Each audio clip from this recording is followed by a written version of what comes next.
राम कृष्ण ज्योतिष सागर, राम कृष्ण ज्योतिष सागर, राम कृष्ण ज्योतिष सागर, ये है राम कृष्ण ज्योतिष सागर।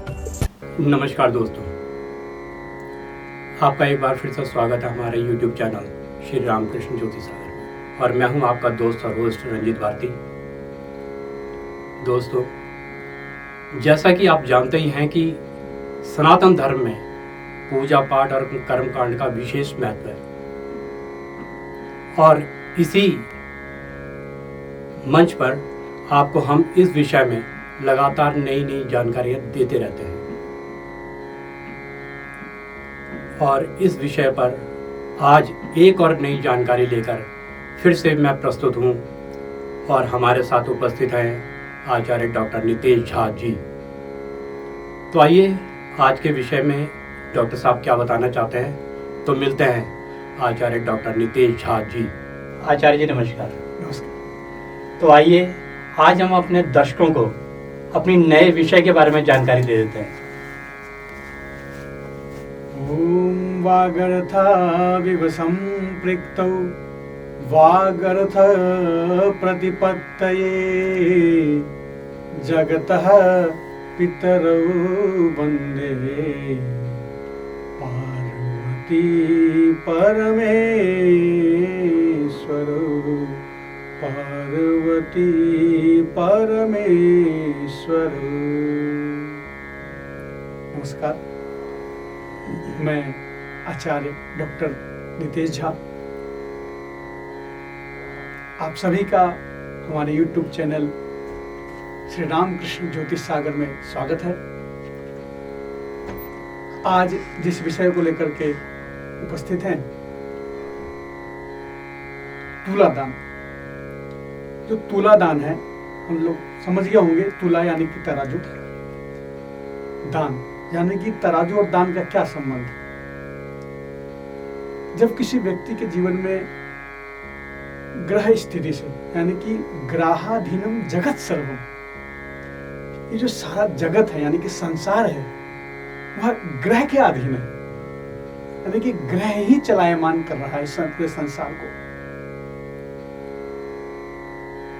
हम देखते हैं कि जो ग्रह है, पृथ्वी की स्थिति क्या है, सूर्य की स्थिति क्या है, चंद्रमा की स्थिति क्या है, मंगल की स्थिति क्या है, बुध की स्थिति क्या है, बृहस्पति की स्थिति क्या है, शुक्र की स्थिति क्या है, शनि ग्रह की स्थिति क्या है।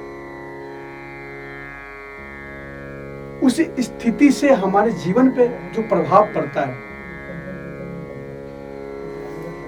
जो नेगेटिव प्रभाव पड़ता है, और उससे हमारे जीवन में उथल पुथल, बहुत प्रकार के कठिनाइयां,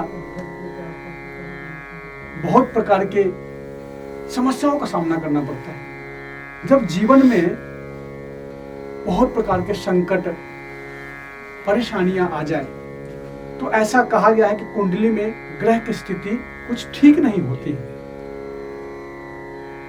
तो ऐसी स्थिति में शास्त्र में वर्णन आता है, शास्त्रों में कहा गया है कि तुला दान का विधान आता है, क्योंकि ग्रहाधीनम जगत सर्वम, क्योंकि सारा संसार जो है ग्रह के अधीन है, और उस ग्रह से ही हमारे जीवन में प्रभाव पड़ता है।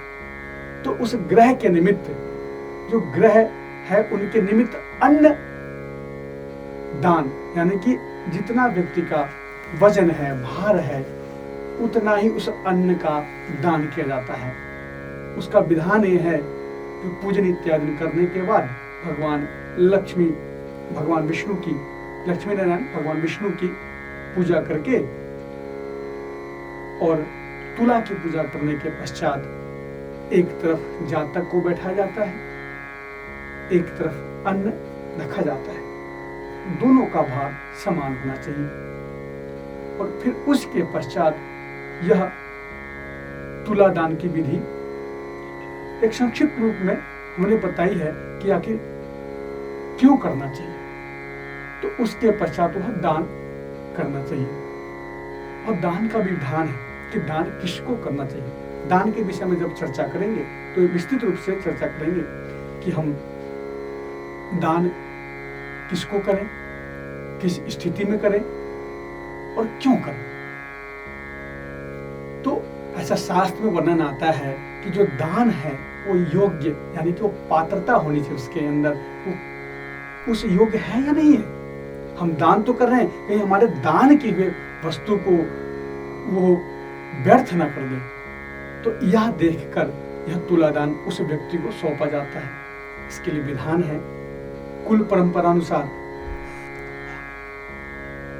ऐसा माना जाता है कि जो हमारे घर में, हमारे गांव में, अब तो शहर में सभी लोग रह रहे हैं, तो व्यक्ति निश्चित होता था किसी व्यक्ति को हम दान करेंगे।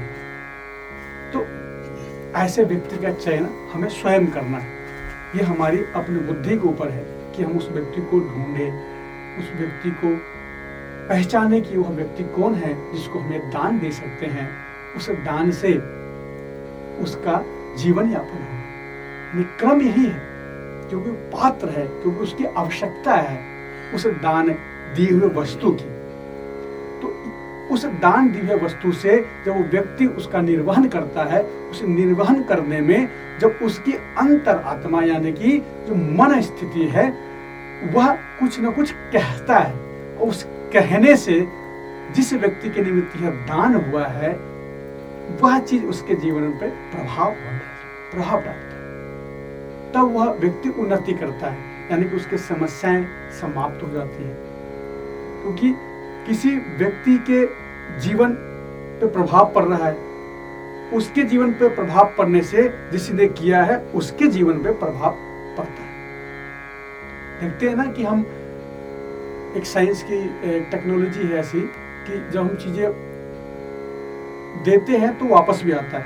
जैसे गुरुत्वाकर्षण की एक शक्ति है, लेकिन एक लाइट का इफेक्ट होता है कि लाइट जब टकराती है तो वापस कहीं ना कहीं वो लाइट फेंकती है, वापस आती है हमारे पास।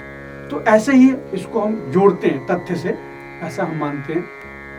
तो यह तुलादान की संक्षिप्त विधि हमने बताई कि ऐसा करना चाहिए और योग्य ब्राह्मण द्वारा इसको संपादित कराना चाहिए। क्योंकि जो विधि है, क्योंकि इसमें भी मंत्रों का पाठ होता है। हर पूजन विधि में मंत्र की जो महत्ता है ना, बहुत ही महत्वपूर्ण है। क्योंकि मंत्र के वाइब्रेशन से यानी कि पावर से उस व्यक्ति के एनवायरनमेंट पे प्रभाव पड़ता है। क्योंकि जैसे अभी मेरे ध्यान में आ रहा है, जैसे अभी पीछे एक ऐड आता था किसी कंपनी का, हम नाम नहीं लेते, कि वो व्यक्ति के एनवायरनमेंट को घेर देता है ताकि उसको मच्छर नहीं काटे, ऐसा ऐड आता है। तो वैसे ही जो मंत्र है ना, हमारे पूरे शरीर को वाइब्रेट में घेर लेता है, प्रोटेक्ट करता है। हाँ, घेर लेता है। और जब कोई नेगेटिविटी या नकारात्मक चीजें हम पे हावी होती है तो उस चीज को वो अंदर प्रवेश नहीं करने देता। यानी कि हमारे शरीर पे, हमारे मन पे, हमारे कार्य पे वो बिल्कुल भी प्रभावित नहीं करता है, इफेक्ट बिल्कुल नहीं डाल पाता है। तो इन चीजों को करने से हर चीज का विधान अलग अलग है। क्यों करना चाहिए, क्या प्रभाव पड़ेगा, मैंने आपको संक्षिप्त में वैज्ञानिकता को जोड़ने का प्रयास किया है और बताने का प्रयास किया कि आज के समय में उदाहरण देकर के कि कैसे इसको हम समझें। बहुत सारी विधियां हैं समझाने की, इस पर हम विस्तृत रूप से चर्चा करेंगे। हम संक्षिप्त रूप में आज हमने इस पर चर्चा की। तो योग्य ब्राह्मण द्वारा इसको करना चाहिए। आप इस कार्य को संपादन करने के लिए हमारे संस्था से भी संपर्क कर सकते हैं। श्री रामकृष्ण ज्योतिष सागर परंपरागत ब्राह्मणों द्वारा यहाँ पे कार्य संपादित किए जाते हैं। तो दोस्तों, मित्रों, पुनः नए विषय को लेकर के दोबारा उपस्थित होंगे। आज के लिए नमस्कार, धन्यवाद। आपका बहुत बहुत शुक्रिया आचार्य। नमस्कार।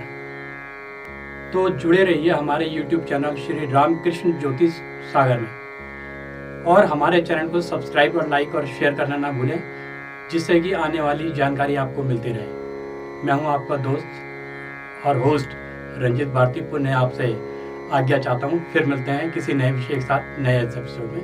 Thank you. राम राम कृष्ण ज्योतिष सागर, राम कृष्ण ज्योतिष सागर, राम कृष्ण ज्योतिष सागर, ये है राम कृष्ण ज्योतिष सागर। वेदों से हमको मिला है ज्योतिष का कमल खिला है, वेदों से हमको मिला है ज्योतिष का कमल खिला है, भर जाएगी सुख की गागर। राम कृष्ण ज्योतिष सागर, राम कृष्ण ज्योतिष सागर।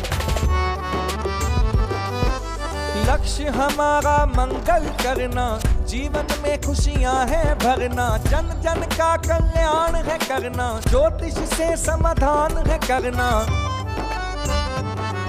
दुखों को दूर भगा लो, ले लो वर तुम आकर। राम कृष्ण ज्योतिष सागर, ये है राम कृष्ण ज्योतिष सागर।